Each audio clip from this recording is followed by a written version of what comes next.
The Daily Brad Devotions. Today's reflection with Pastor Jeff Eliscopides. Ay, salamat Brad at naandiyan ka pampahupa sa ating damdamin para tayo matauhan sa mundong ito. Okay, Brad, good morning. Go ahead. Good morning, Brad Ted. Ako man ay nalilito na dyan sa paano naging magkakakonek-konekta yung mga pinagsasabi mong pangalan, Brad Ted.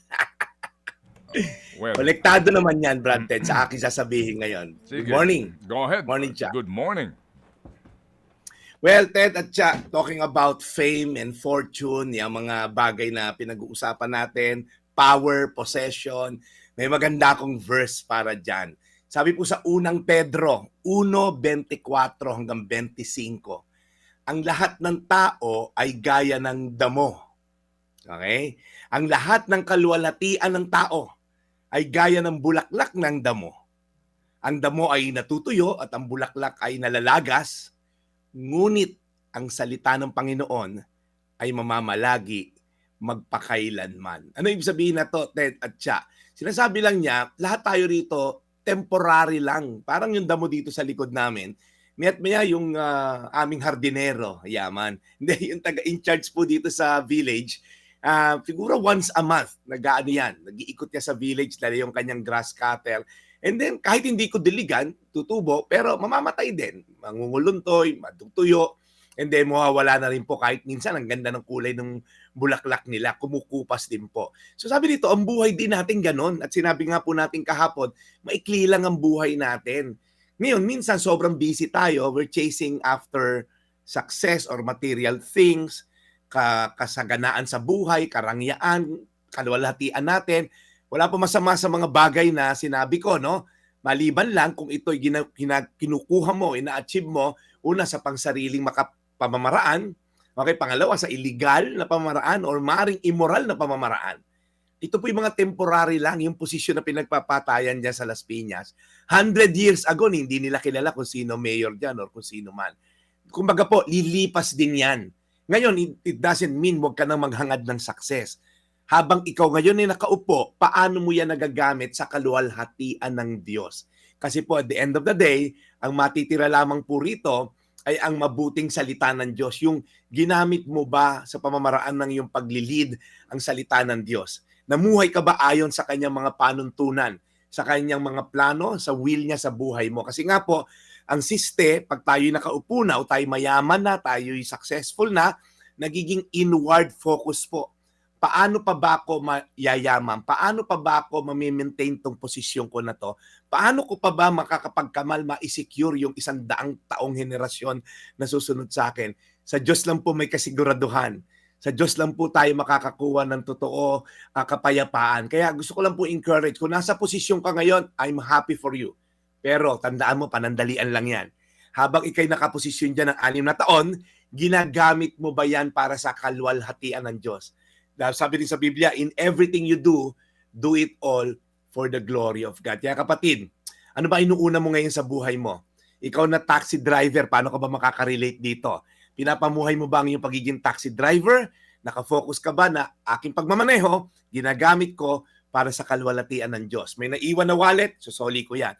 May cellphone na lalaglag, ihahabol ko yan.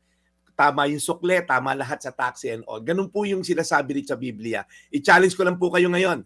Mag-i-invest ba tayo sa mga bagay na maluluma, masisira, mawawala?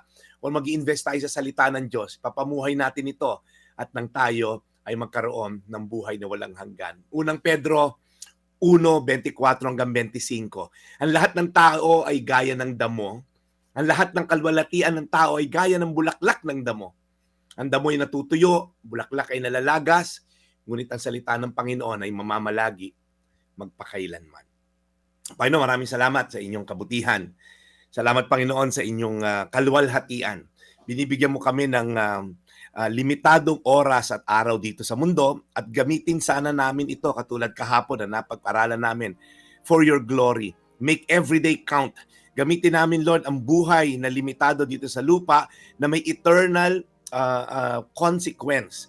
Makagawa kami ng mga bagay na magmamahal sa iyo at magmamahal sa kapwa. Magsilbi kami, Lord, na may takot sa iyo, whether politician kami, empleyado, ano man ang aming posisyon dito sa lupa, gamitin namin to para sa iyong kaluwalhatian sa pangalan ni Jesus.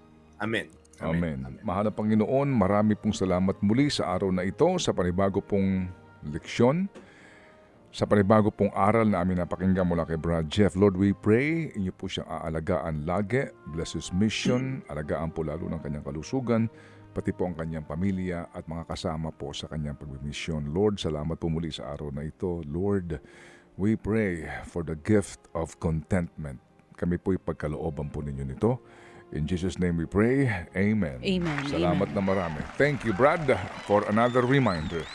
Alright, so Brad Jeff, bukas ay bisperas na ng Biyernes. Oh, yes. Ang bilis ng panahon, Brad Ted. Magpapasko na naman, ha? Alam na yan, Cha. Yes, of course. Yes po. Inaanak ko ba si Pastor? Pero Ninong Pastor Jeff, confirm, malapit na ang Pasko.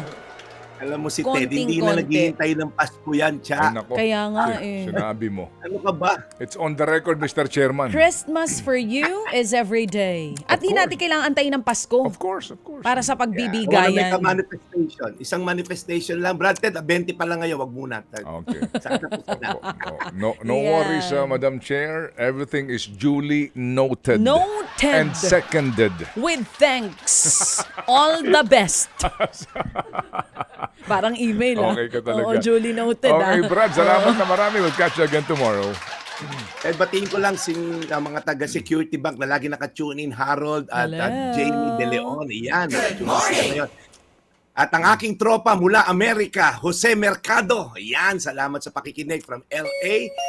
Ang kanyang iniirog na si Mitzi. Ayan. God bless you. Ito po ang yung Daily Brad, your daily dose of inspiration. Thank you, serving the people, Brad Jeff Eliscopides.